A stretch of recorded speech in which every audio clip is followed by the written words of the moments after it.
موضوع گفتگو علائم ظہور امام زمان علیہ السلام یعنی رسول اللہ صلی اللہ علیہ وآلہ وسلم کے 12ویں خلیفہ اور امت مسلمہ کے 12ویں امام مہدی علیہ السلام کے ظہور کی کچھ علامتیں۔ اب تک ہم نے کچھ موضوعات کو ڈسکس کیا اور تدریجاً مختلف موضوعات کو ڈسکس کریں گے۔ فی الحال ہماری گفتگو کا عنوان ہے ظہور سے پہلے عمومی یعنی عام طور پر جو لوگوں کا حال ہوگا۔ اب اس جانب توجہ رہے کہ جب علائم بیان ہوں اور افراد کا حال بیان ہو، جیسے کہ کچھ ہم اس زمانے کے اور حالات تدریجاً بیان کریں گے، تو اس سے قطعاً یہ مراد نہیں ہے کہ ہر فرد ایسا ہی ہوگا، بلکہ مراد یہ ہے کہ برائیوں کو برا نہیں سمجھا جائے گا اور یہ چیزیں نارمل ہو جائیں گی۔ لیکن اس جانب توجہ رہے کہ اس زمانے میں کفر بھی عروج پر ہوگا تو دوسری جانب ایمان بھی عروج پر ہوگا۔ جس طرح سے اس زمانے میں بد کرداروں کی تعداد بہت زیادہ ہوگی تو نیک لوگوں کی تعداد بھی بہت ہوگی۔ دین اور بے دینی یعنی دیندار بھی بہت عروج پر ہوں گے اور بے دین بھی بہت عروج پر ہوں گے۔ پس اگر کہا جائے کہ اس زمانے میں خواتین بے پردہ ہوں گی، عریانیت کے ساتھ باہر نکلیں گی، تو اس کے معنی یہ نہیں ہے کہ ہر خاتون عریان ہوں گی، بلکہ اس کے معنی یہ ہے کہ عریانیت عام ہو چکی ہوگی اور بہت زیادہ ہوگی۔ لہٰذا فی الحال ہم کچھ موضوعات کو ڈسکس کر رہے ہیں کہ جو اس زمانے کے لوگوں میں عام طور پر یہ صفات پائی جاتی ہوں گی یا بالفاظ دیگر اچھی صفات ختم ہو چکی ہوں گی اور بری صفات کو انہوں نے اڈاپٹ کر لیا ہوگا۔ روایت جو مولا امیر المومنین علیہ السلام سے نقل ہوئی اور بہار کی جلد نمبر 52 میں اس کا ذکر ہے، اور مولا امیر المومنین علیہ السلام ارشاد فرماتے ہیں وَبَاعُ الدِّينَ بِالدُّنْيَا، اور وہ اپنے دین کو بیچ دیں گے دنیا کے عوض، یعنی دین کی اہمیت ختم ہو جائے گی اور حرام کو انجام دیا جائے گا، حکم خداوند تبارک و تعالیٰ کا بڑے آرام سے انکار کیا جائے گا فقط دنیا کی طلب کے لیے۔ مثال کے طور پر اگر حرام طریقے سے پیسہ کمانا ہو اور لوگوں کو یہ پتہ ہو کہ یہ کام حرام ہے، لیکن کیونکہ دنیا مل رہی ہوگی تو یہ کام بہت آسان ہو چکا ہوگا، لیکن اس کے معنی یہ نہیں ہے کہ ہر آدمی یہ کر رہا ہوگا، یہ چیز فقط ذہن میں رہے۔ اور اسی طرح سے یہ بھی ذہن میں رہے کہ جو اپنے تقریباً ہر لیکچر میں ہم بتاتے رہے کہ علائم جب ظاہر ہوں تو تطبیق نہ کریں، یہ نہ کہیں کہ یہ شخص وہی ہے۔ مثال کے طور پر یہ عبداللہ ابن عبدالعزیز یہ وہی عبداللہ ہے کہ جس کے بعد ظہور ہوگا، بلکہ کہا جائے کہ ممکن ہے یہ وہ ہو اور ممکن ہے وہ نہ ہو۔ وَتَسْتَحِلُّونَ الْكِذْبَ، اور جھوٹ کو جائز سمجھا جائے گا۔ جھوٹ جس طرح سے جائز ہو چکا ہے، یعنی ایک بہت عام سی چیز اس کو سمجھا جاتا ہے، تو یہ ذہن میں رکھیں کہ جھوٹ کسی بھی طرح سے ہو وہ صحیح نہیں ہے، مگر یہ کہ جہاں پر شریعت نے اجازت دی ہے جان بچانے کے لیے یا لوگوں میں صلح اور صفائی کرنے کے لیے۔ لیکن جھوٹ جس طرح سے اب عام ہو چکا ہے کہ لوگ چیزیں خریدتے ہیں کم قیمت میں، زیادہ اسے بتاتے ہیں، اسی طرح سے اگر کسی سے نہ ملنا ہو تو جھوٹ بولتے ہیں، تو جھوٹ تدریجاً بہت زیادہ عام ہو چکا ہے۔ اسی طرح سے بہار کی جلد نمبر 52 میں، اور یہ اکثر روایتیں بہار ہی کی ہیں، لہٰذا اگر کسی اور کتاب سے آیا تو بیچ میں ہم اس کا حوالہ دیں گے، لیکن اب ہم روایتیں پڑھتے چلے جائیں گے۔ وَأَضَاعُوا الْأَمَانَةَ، اور امانتوں کو ضائع کیا جائے گا، لیکن یعنی امانت میں خیانت کی جائے گی، امانت کی حفاظت نہیں کی جائے گی۔ اب یہ ذہن میں رکھیں کسی سے اگر ہم نے کوئی چیز بورو کی ہے تو یہ امانت ہے۔ اگر کسی کے گھر میں ہم رہ رہے ہیں، اس کی چیز کا خیال رکھنا ہے، چیز کو نقصان نہیں پہنچانا ہے، تو آخر زمانے میں لوگ دوسروں کے مال کا خیال نہیں کریں گے۔ اسی طرح سے ایک اور علامت جو اس زمانے میں بہت عام ہوگی، اور جب آپ اسے سنیں تو آپ کہیں گے واقعی یہ تو بہت زیادہ ہو رہا ہے، اور کم ظرف قسم کے جو لوگ ہیں وہ اسی قسم کے ہیں اور اسی قسم کا سوچتے ہیں۔ وہ علامت کیا ہے؟ وَكَانَ الْحِلْمُ ضَعْفًا، حلم کو، بردباری کو، شرافت کو یہ محسوس کیا جائے گا کہ یہ شخص جو ہے وہ ضعیف ہے، ویک ہے، یعنی اگر کوئی شریف ہے تو اس کے معنی یہ ہے کہ وہ یا تو بے وقوف ہے یا یہ کہ وہ کمزور ہے۔ وَكَانَ الظُّلْمُ فَخْرًا، اور ظلم کیا جائے گا فخر سمجھتے ہوئے کہ ہم پاورفل ہیں۔ بالکل یہ کیفیت کہ جو اس وقت خصوصاً پاکستان یا انڈیا کے یا عرب ممالک کے جو افراد میں نظر آتی ہے کہ اپنے نوکروں پہ ظلم کرنا، خصوصاً جو وڈیروں میں، چودھریوں میں، نوابوں میں، راجاؤں میں نظر آتی ہے چیز کہ توہین کرنا فخر سمجھتے ہیں، بے عزتی کرنا فخر سمجھتے ہیں، تو یہ چیز بہت عام ہو جائے گی آخر زمان میں۔ اب اس جانب توجہ رہے کہ جیسا کہ ہم نے پہلے توجہ دلائی کہ دنیا کے ہر خطے میں اور ہر فرد ایسا نہیں کرے گا، لیکن یہ عام ہو جائے گی چیز۔ اور پھر مولا امیر المومنین فرماتے ہیں صدق الکاذب، جھوٹے کی تصدیق کی جائے گی، یعنی جو جھوٹ بولے گا اس کی تائید کی جائے گی، ہاں یہ سچ کہہ رہا ہے۔ وَأُؤْتَمَنَ الْخَائِنُ، اور خیانت والے کو امانت دار کہا جائے گا۔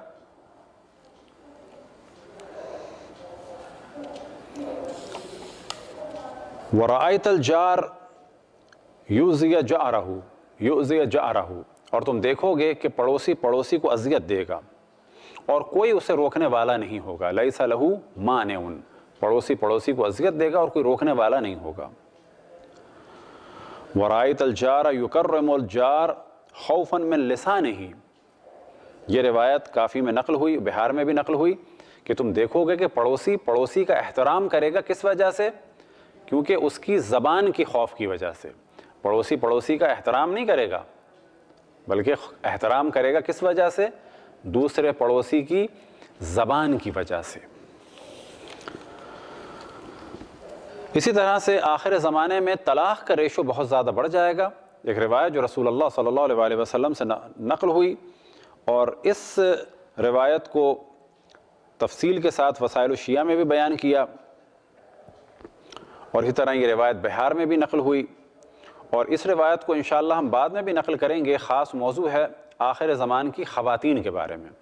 اب ممکن ہے کہ خواتین ابھی سے سوچیں کہ خواتین کے بارے میں کیوں ہے موضوع، تو یہ ساری چیزیں تو ہم مردوں ہی کی بیان کر رہے ہیں، وہ جرنل بیان کر رہے ہیں، اور ہر طرح کے ظلم میں اور جنگوں میں بلا شک مردوں کا کردار ہوگا، لیکن ساتھ ہی جو خواتین کا موضوع ہے اسے بھی الگ سے ہم بیان کریں گے، تو اس میں بھی یہ موضوع آئے گا کہ آخر زمانے میں طلاقیں بہت زیادہ بڑھ جائیں گی۔ وَعِنْدَهَا يَكْثُرُ الطَّلَاقُ، اور اس زمانے میں طلاق بہت زیادہ بڑھ جائے گی۔ ایک روایت جو امام محمد باقر علیہ السلام سے نقل ہوئی، اور اس کا موضوع ہے بد زبانی، اور یہ روایت بحار الانوار میں بھی نقل ہوئی۔ وَاتُّقِيَ الْأَشْرَارُ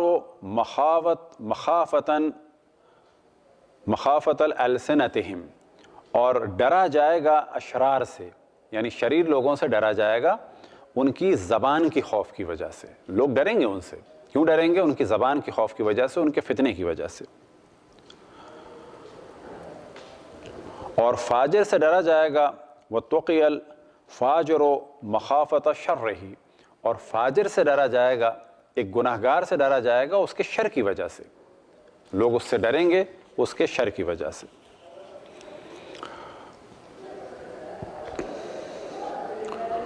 اور منافقت کا کیا عالم ہوگا؟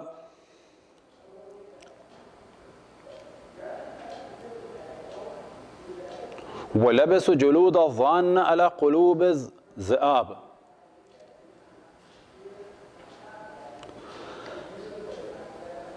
کہ بھیڑ کی کھال بھیڑیوں نے پہنی ہوئی ہوگی، یعنی اندر سے بھیڑیے ہوں گے لیکن اوپر سے انہوں نے بھیڑ کی کھال اوڑی ہوئی ہوگی۔ یہ کنایا ہے کہ بظاہر وہ نظر آئیں گے بے ضرر سی بھیڑ، لیکن اندر سے وہ بھیڑیے ہوں گے۔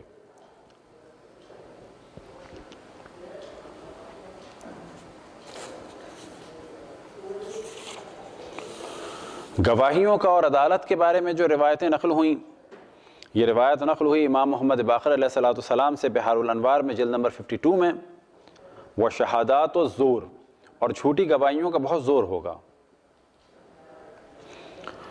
وَرُدَّتْ شَہَادَاتُ الْعَدْلِ، شہادات العدل، اور عادلوں کی گواہیوں کو رد کر دیا جائے گا اور ظالموں کی گواہیوں کو قبول کیا جائے گا۔ اس زمانے میں دنیا میں بہت مشکلات بڑھ جائیں گی، اور مشکلات اس حد تک بڑھ جائیں گی کہ ایک شخص ایک جانور کو دیکھ کے مخاطب کرے گا اور کہے گا یا لیتنی کنت مکانکا، اے کاش میں تمہاری جگہ ہوتا۔ اور بعض روایات میں نقل ہوا کہ ایک انسان جانور کو مخاطب کر کے کہے گا نجوتا نجوتا یا لیتنی کنت مکانکا، تو نجات پا گیا، تو نجات پا گیا، اے کاش میں تیری جگہ ہوتا۔ یہ روایت نقل ہوئی ملاحم سید ابن طاؤس میں باب نمبر 13 میں۔ اسی طرح آخر زمان میں عمارتیں بہت بلند ہوں گی، اور جیسا کہ ہم نے پہلے توجہ دلائی کہ یہ جتنی عمومی علامتیں ہیں ممکن ہے کہ ظہور سے 200-300 سال پہلے تک کی بھی ہوں، اور یہ ساری روایتیں ہیں آخر زمان کی، اور آخر زمان ممکن ہے 200 سال 300 سال 400 سال چلے، اور اس کے بعد تدریجاً یہ زمانہ خراب سے خراب ہوتا چلا جائے۔ تو مولا امیر المومنین علیہ الصلوۃ والسلام سے روایت نقل ہوئی بحار الانوار کی جلد نمبر 52 میں، وشید البنیان، اور عمارتیں بہت بلند ہوں گی۔ یہ وہ چند روایتیں ہیں، اور ان کے علاوہ بعض اور موضوعات ہیں۔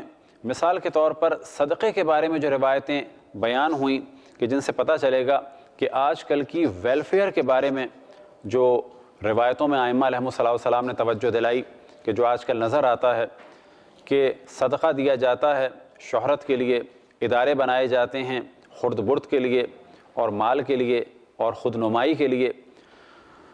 تو کچھ اس موضوع کو ڈسکس کرتے ہیں صدقے کے بارے میں کہ مولانا امیر المومنین علیہ السلام سے روایت ہے وَرَأَيْتَ الْمُحْتَاجَ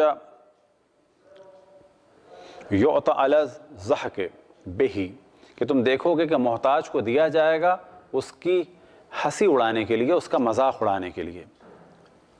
وَيُرْحَمُ لِغَيْرِ وَجْهِ اللَّهِ، اگر دیا جائے گا تو اس کا مذاق بنانے کے لیے، اور اگر اس پر رحم کیا جائے گا تو وہ جو اس کا خیال کیا جا رہا ہے، وہ جو اس کا رحم کیا جا رہا ہے، وہ جو اس کو دیا جا رہا ہے، وہ اللہ کے لیے نہیں دیا جائے گا بلکہ وہ دیا جائے گا کسی دوسرے مقصد کے لیے۔ کہ جس طرح سے نظر آتا ہے کہ مثال کے طور پر اگر راشن دیا جا رہا ہے تو اس کی فلمیں بن رہی ہیں، 20 راشن دیے جا رہے ہیں جن کی قیمتیں اگر فرض کریں 50,000 ہوں یا لاکھ بھی ہوں، تو پتہ چلا ہزاروں روپیہ خرچ کر دیا اس کی تشہیر پر۔ تو یہاں پر امام فرماتے ہیں وَيُرْحَمُ لِغَيْرِ وَجْهِ اللَّهِ، اور اگر فقراء پر رحم کیا جائے گا تو وہ اللہ کے لیے نہیں کیا جائے گا بلکہ غیر اللہ کے لیے کیا جائے گا، یعنی دکھاوے کے لیے، دنیا کے لیے۔ وَرَأَيْتَ الصَّدَقَةَ بِالشَّفَاعَةِ وَلَا يُرَادُ بِهَا وَجْهُ اللَّهِ، اور تم دیکھو گے کہ صدقہ دیا جا رہا ہے تو وہ شفاعت کے یہاں پر معنی ہے سورس کے ذریعے سے، کوئی کہے گا دے دو دے دو دے دو، سورس لڑائے گا، اس کے احترام کی وجہ سے دیا جائے گا۔ اور یہ بہت زیادہ دیکھنے میں آیا ہے کہ ایک ضرورت مند مانگ رہا ہے، کسی کے پاس رکھا ہوا بھی ہے، اس کو نہیں دے رہے۔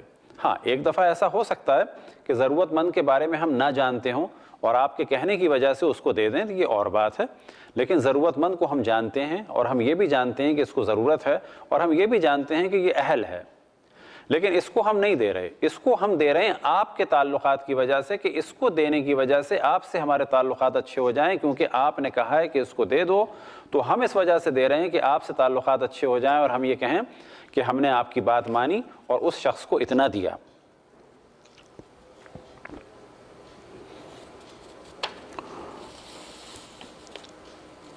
اور تم دیکھو گے وَرَأَيْتَ الرَّجُلَ عِنْدَهُ مَالٌ كَثِيرٌ وَلَمْ يُزَكِّهِ مُنْذُ مَلَكَهُ، اور تم دیکھو گے کہ شخص کے پاس بہت زیادہ مال ہے، لیکن جب سے وہ مالدار ہوا ہے تو اس وقت سے اس نے اللہ کی راہ میں مال نہیں دیا، یعنی زکوٰۃ نہیں دی۔ اب زکوٰۃ میں خمس بھی آ جاتا ہے، زکوٰۃ میں صدقات بھی آ جاتے ہیں، زکوٰۃ میں فطرہ بھی آ جاتا ہے، اور زکوٰۃ بھی ہے۔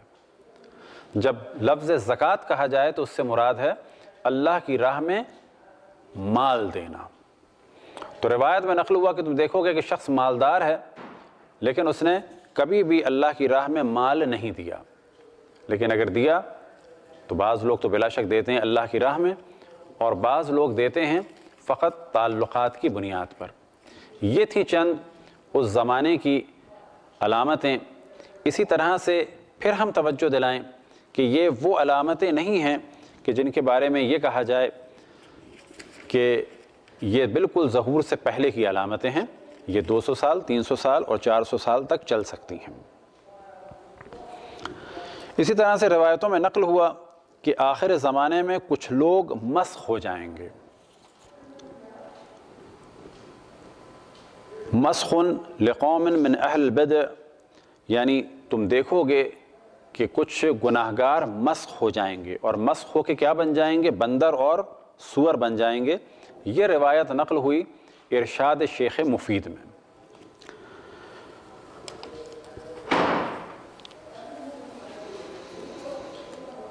اسی طرح سے لوگ کسی کو دیکھیں گے، روایت میں نقل ہوا، یہ روایت امام جعفر صادق علیہ السلام سے نقل ہوئی، اور اس روایت کو نقل کرنے والے ہیں جناب ابو بصیر۔ وہ فرماتے ہیں اشد من ان یکون الرجل فی بیتہ، کہ یہ کتنا سخت ہوگا ایک شخص کے لیے کہ وہ اپنے گھر میں ہے اور اسی دوران ایک دم سے جو ہے اس کے گھر والے اپنا گلیبان چاک کر لیتے ہیں، گریہ کرتے ہیں، آوازیں لگاتے ہیں، چیختے ہیں، روتے ہیں، اور اس وقت پتہ چلے گا جب لوگ پوچھیں گے کیا ہوا تو پتہ چلے گا ان کا گھر والا اچانک مسخ ہو گیا، یعنی اچانک اس کی شکل بدل گئی۔ مسخ ہونے کا معاملہ بلا شک قرآن مجید میں بھی اس کا ذکر ہوا اور روایات میں بھی اس کا ذکر ہے۔ عام طور پر دنیا میں اس وقت لوگ اس موضوع کو قبول نہیں کرتے، لیکن ظہور سے پہلے گناہوں کی وجہ سے کچھ لوگ مسخ بھی ہوں گے۔ انشاءاللہ اگلی نشست میں کچھ اور موضوعات کو آپ کی خدمت میں پیش کیا جائے گا۔ خداوند تبارک و تعالیٰ سے دعا ہے بحق محمد وآل محمد ہم سب کو اپنے رسول، اپنی حجتوں، خصوصاً امام زمان علیہ السلام کی معرفت اور اطاعت کی توفیق عطا فرمائے۔ وصلی اللہ علی محمد وآلہ الطاہرین۔